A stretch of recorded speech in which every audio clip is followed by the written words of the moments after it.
यही किसी मौलवी, मौलाना, पैगंबर, अल्लाह और उसके कुरान की सच्चाई बता दे तो उन लोगों को काटने लगेंगे। वो लोग गुस्ताख नबी की एक ही सजा, सर्तन से जुदा बोल के सर काटना शुरू कर देते हैं। जीवन में पहली बार मैं किसी मदरसे के भीतर दाखिल हो रही थी। मैंने देखा कि मदरसे में मस्जिद है, लेकिन मुझे तलाश थी आतंक के अड्डे की। मदरसे में कहीं वो आतंक का अड्डा दिखाई ही नहीं दे रहा था, जो अक्सर न्यूज चैनलों पर दिखाई देता है। क्या आपने कभी मदरसे से तालीम हासिल करी है? क्या आपका मन है कुरान शरीफ पढ़ने का और इस्लाम को समझने का? इसमें कोई दो राय नहीं कि इस्लामिक इतिहास अमीर तरीन रहा है। This video is an indication to go ahead in your journey of ईमान and Islam. Hey hi hello नमस्ते जी, सत श्री अकाल, अस्सलामु अलैकुम।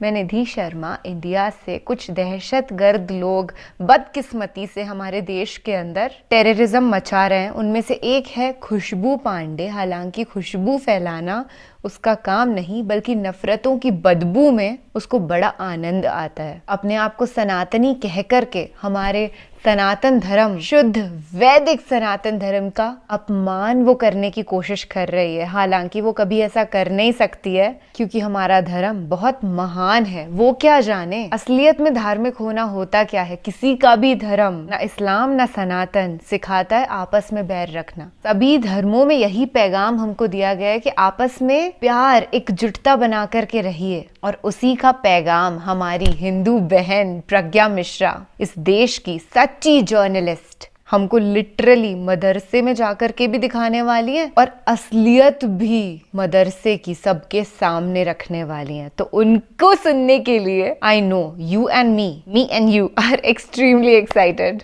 तो इतना मैं जरूर जानती हूँ कि प्रज्ञा मिश्रा जी के वीडियो को एंड तक सुनता है ना, उसके बाद दिल ऐसे सुकून में हो जाता है कि thank god our country India is great and we are proud of it. और हिंदू की सबसे बड़ी बात क्या है पता है? हम में सहनशीलता बहुत होती है, और हम हिंदुओं की सहनशीलता की वजह से हमने अपना इतना बड़ा जो भारत, अखंड भारत था, वो खंडित पाया है।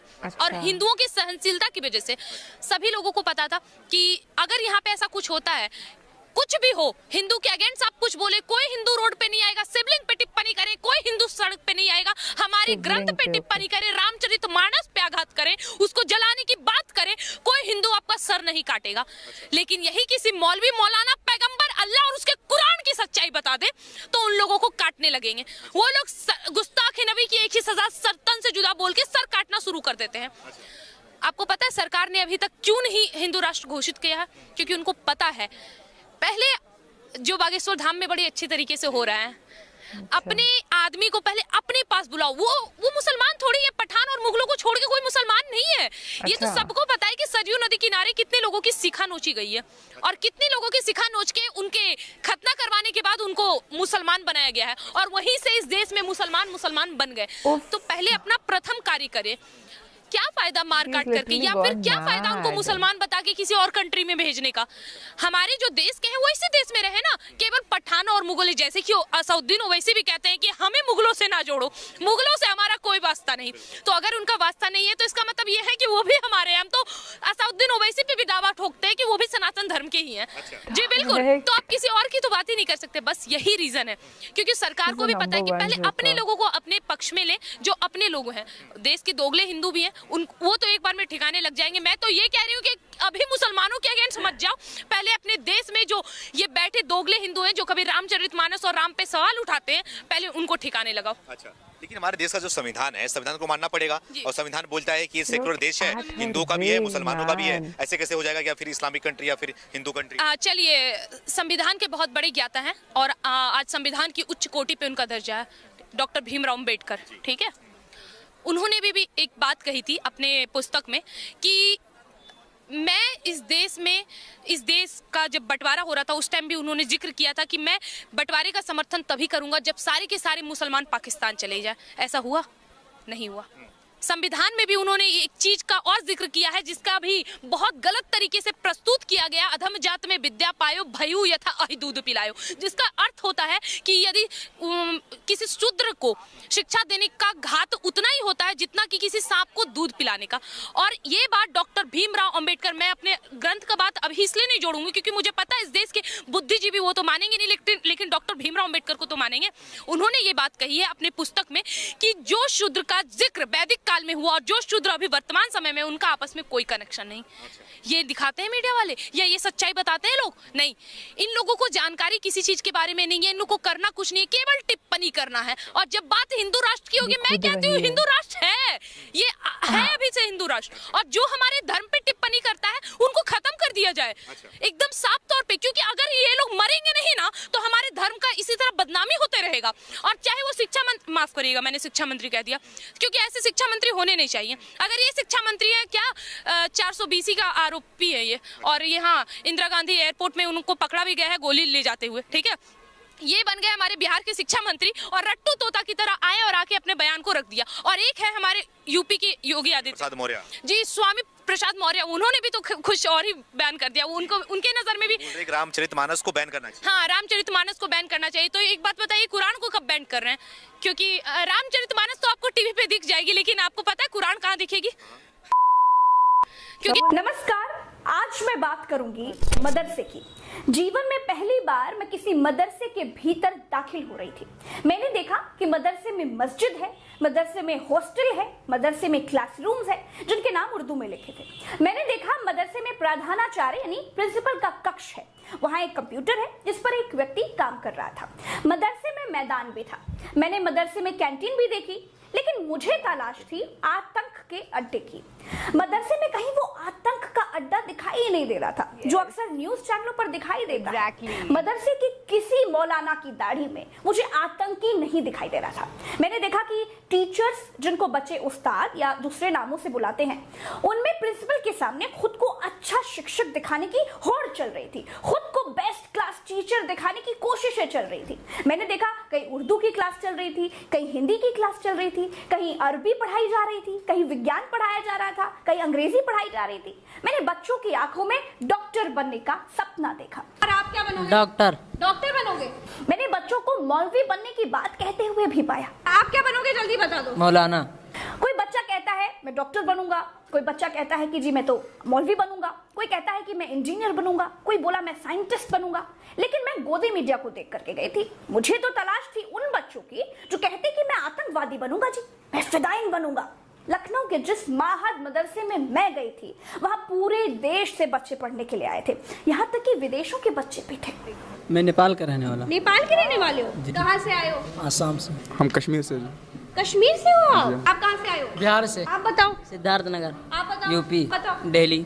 मैंने सारे बच्चों के बस्ते चेक करवाए, एक एक किताबें खंगलवाई, लेकिन किसी के पास बम बनाने की बुकलेट नहीं मिली।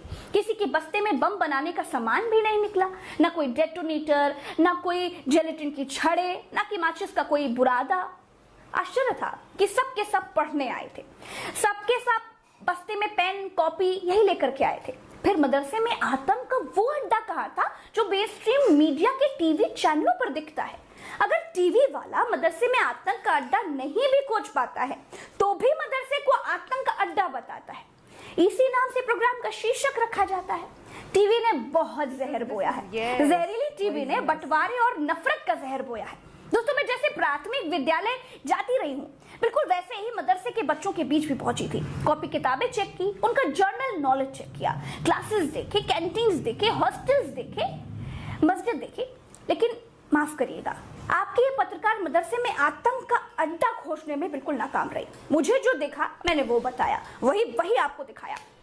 मुसलमानों के बच्चे भी पढ़ना चाहते हैं, आगे बढ़ना चाहते हैं, मौलवी बनना उनको आसान लगता है, इसीलिए ज्यादातर बच्चे उर्दू और अरबी पढ़कर मौलाना बनने की बात कहते मिले। डॉक्टर, इंजीनियर बनने का ख्वाब देखने वाले बच्चे भी मिले।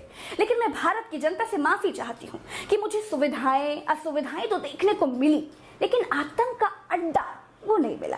दोस्तों, ये प्रोग्राम आपको मेरे दूसरे चैनल उल्टा चश्मा यूसी पर मिल जाएगा, इसका लिंक डिस्क्रिप्शन में दे दूंगी। मदरसे पर मेरी डिटेल रिपोर्ट देखना चाहते हैं तो उल्टा चश्मा यूसी देखिए। दोस्तों, इस वीडियो में इतना ही। चलते हैं। राम राम, दुआ सलाम, जय हिंद, जय भारत। जय भारत। देश की असली शेरनी को दिल से सलाम। ये जितने भी गोदी मीडिया के एक्सपर्ट्स हैं जो कहते हैं कि मदरसा आतंक का अड्डा है, नौज़बिल्ला, एक स्कूल को आप टेररिज्म का गढ़ बता रहे हैं और लोगों के अंदर एक गलत फहमियां पैदा कर रहे हैं। थैंकफुली मेरे दिल में कोई भी ऐसी चीज़ नहीं थी, क्योंकि बचपन में मैं दांता रामगढ़ में रहती थी और मेरे घर के बगल में एक दरगाह थी और उसके पास में एक मदरसा था। इनफैक्ट आस पड़ोस के बच्चे अगर सब्जेक्ट्स में कभी डिफ़िकल्टी फेस करते थे तो मेरी मम्मी से आकर अक्सर तौर पर डाउट्स पूछ लिया करते थे। And everybody in that village, सभी ना गांव के अंदर इतना मिलजुल करके रहते थे कि कोई हिंदू मुसलमान एग्जिस्ट ही नहीं करती थी चीज़।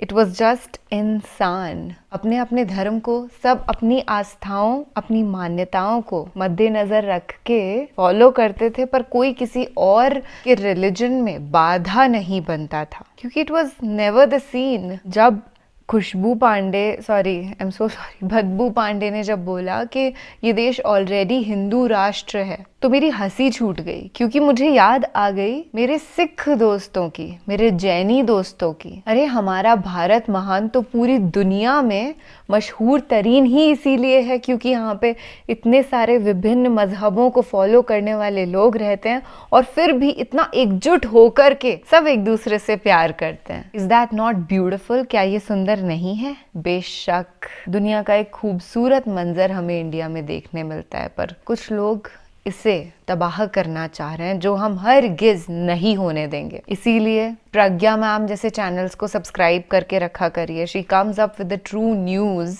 अगर आपको जेन्युइनली न्यूज़ देखनी है तो आप सबके फेवरेट रवीश कुमार साहब को देख सकते हैं। He has a YouTube channel, even though he is not working with the main stream news channels right now, क्योंकि सब गोदी हो चुके हैं। अभिसार शर्मा को आप देख सकते हैं, और भी कई ऐसे न्यूज़ चैनल्स हैं जो सिर्फ चैन शांति अमन की बातें करते हैं, जो कि असलियत में होनी ही वही चाहिए। So be careful whenever you watch media. फिलहाल के लिए बस इतना ही, आपसे इजाज़त चाहूँगी और उम्मीद करती हूँ ये वीडियो बहुत सारे इंडियंस के दिलों में एक बदलाव, एक चेंज लेकर के आया होगा। So keep shining and smiling. ख्याल रखिएगा अपना और अपने सभी घर वालों का, महफूज रहिएगा, क्योंकि आप अनमोल हैं, क्योंकि आप प्यार करना जानते हैं। शब्बा खैर, शुभ रात्रि, अल्लाह हाफिज।